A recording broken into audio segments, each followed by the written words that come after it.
Est-ce que tu sais qu'il y a une différence entre la propriété et le trésor? Est-ce que tu sais qu'il y a une différence entre les biens et le trésor? Parole du Seigneur de ce vendredi de la 11e semaine du temps ordinaire. Nous sommes le 19 juin 2026. Première lecture. Lecture du deuxième livre des rois. 2 Rois, chapitre 11, versets 1 à 4, 9 et versets 18, 20. En ce jour-là, lorsque Athalie, mère d'Ocosias, apprit que son fils était mort, elle entreprit de faire périr toute la descendance royale. Mais Josabeth, fille du roi Joram et sœur d'Ocosias, prit Joas, un des fils du roi Ocosias, pour le soustraire au massacre.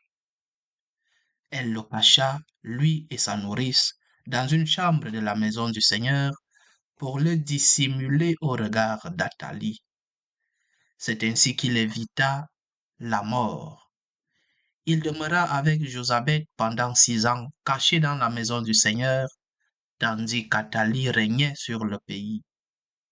Au bout de 7 ans, le prêtre Joad envoya chercher les officiers, des mercenaires et des gardes, et les fit venir près de lui dans la maison du Seigneur. Il conclut une alliance avec eux, leur fit prêter serment dans la maison du Seigneur et leur montra l'office du roi. Les officiers exécutèrent tous les ordres du prêtre Joad. Chacun prit ses hommes, ceux qui entraient en service le jour du sabbat et ceux qui en sortaient ce jour-là, et tous rejoignirent le prêtre Joad. Celui-ci leur remit les lances et les carquois du roi David, qui étaient conservés dans la maison du Seigneur. Les gardes se postèrent, les armes à la main devant l'autel, du côté sud et du côté nord de la maison, afin d'entourer le futur roi. Alors Joad fit avancer le fils du roi, lui remit le diadème et la charte de l'alliance, et on le fit roi. On lui donna l'onction, on l'acclama en battant des mains et en criant « Vive le roi !» Athalie entendit cette clameur des gardes et du peuple, et elle courut vers le peuple à la maison du Seigneur. Et voilà ce qu'elle vit. Le roi debout sur l'estrade, selon le rituel. Auprès de lui, les officiers et les trompettes, et tout le peuple du pays criant sa joie, tandis que les trompettes sonnaient. Alors elle déchira ses vêtements et s'écria « Trahison, trahison !» Le prêtre Joad donna cet ordre aux officiers. Faites-la sortir de la maison à travers vos rangs. Si quelqu'un veut la suivre, frappez-le par l'épée. En effet, le prêtre Joad avait interdit de la mettre à mort dans la maison du Seigneur. On mit la main sur elle, et elle arriva au palais par la porte des chevaux. C'est là qu'elle fut mise à mort. Joad conclut une alliance entre le Seigneur, le roi et le peuple, pour que le peuple soit le peuple du Seigneur. Il conclut l'alliance entre le roi et le peuple. Alors, tous les gens du pays entrèrent dans le temple de Baal et le démolirent. Ils mirent en pièces ses autels et ses statues, et, devant les autels, ils tuèrent Mathan, prêtre de Baal. Le prêtre Joad posta ensuite des gardes devant la maison du Seigneur. Tous les gens du pays étaient dans la joie, et la ville retrouva le calme. Quant à Athalie, on l'avait mise à mort par l'épée dans la maison du roi. Parole du Seigneur. Somme. Le Seigneur a fait choix de Sion, elle est le séjour qu'il désire. Le Seigneur l'a juré à David, et jamais il ne reprendra sa parole. C'est un homme issu de toi que je placerai sur ton trône. Si tes fils gardent mon alliance, les volontés que je leur ai fait connaître, leurs fils, eux aussi, à tout jamais, siégeront sur le trône dressés pour toi. Car le Seigneur a fait choix de Sion, elle est le séjour qu'il désire. Voilà mon repos à tout jamais, c'est le séjour que j'avais désiré. Là, je ferai germer la force de David.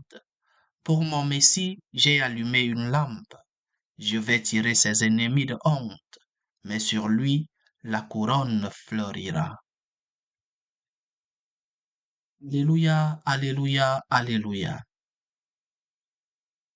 Heureux les pauvres de cœur, car le royaume des cieux est à eux. Alléluia, Alléluia, Alléluia. Évangile de Jésus-Christ selon saint Matthieu. Matthieu chapitre 6, versets 19 à 23.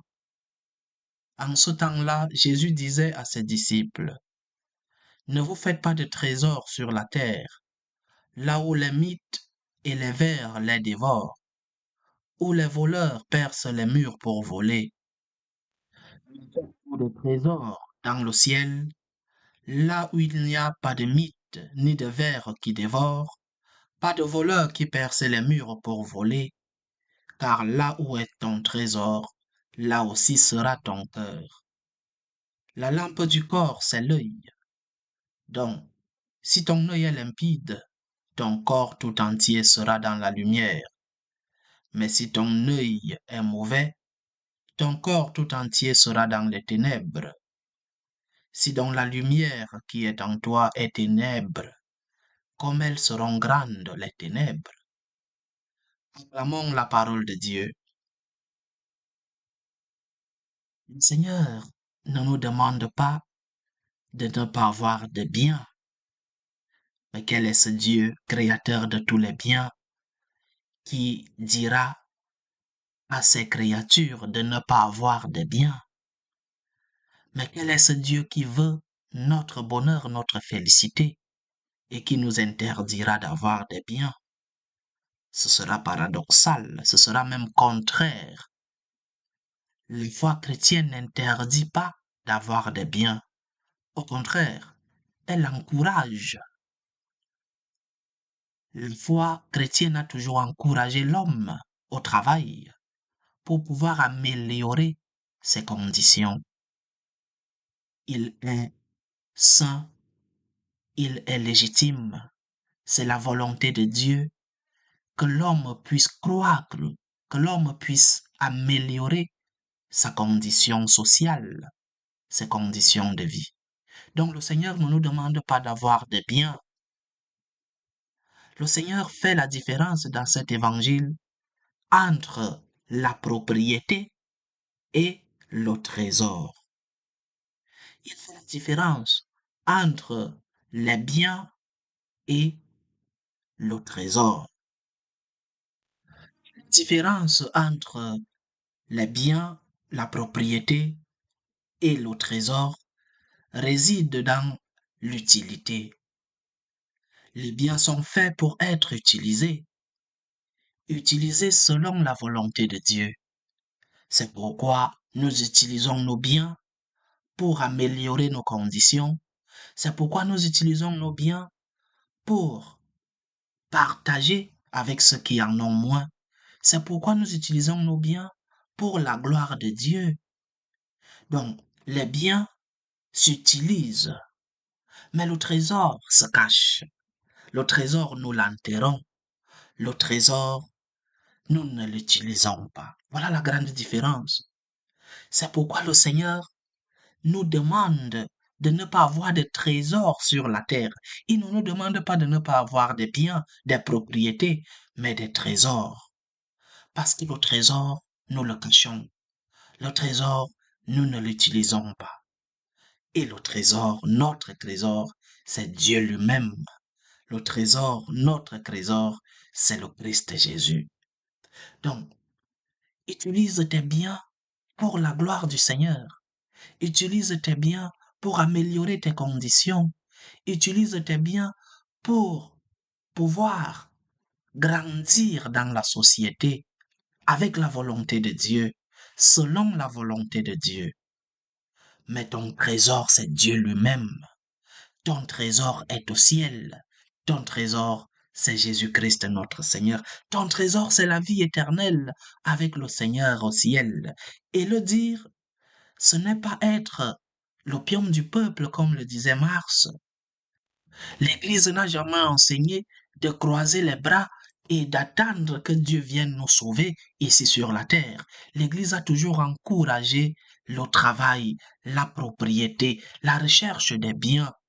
Cette recherche selon le chemin de Dieu, mais en sachant que notre trésor, c'est Dieu, que notre trésor est au ciel et que nous devons travailler pour que ce trésor, que nous puissions l'avoir, que nous puissions rencontrer ce trésor qui est le Seigneur. Fais la différence entre la propriété et le trésor. Ta propriété, tes biens, utilise-les pour la gloire de Dieu, pour améliorer tes conditions, pour que le nom du Seigneur soit glorifié à travers l'utilisation de tes biens. Mais ton cœur est dans ton trésor qui est Dieu. Dieu doit occuper donc la première place dans ta vie. Le Seigneur doit être un trésor pour toi, un trésor qui te guide sur la terre et un trésor qui t'ouvrira les portes du ciel lorsque ton jour arrivera.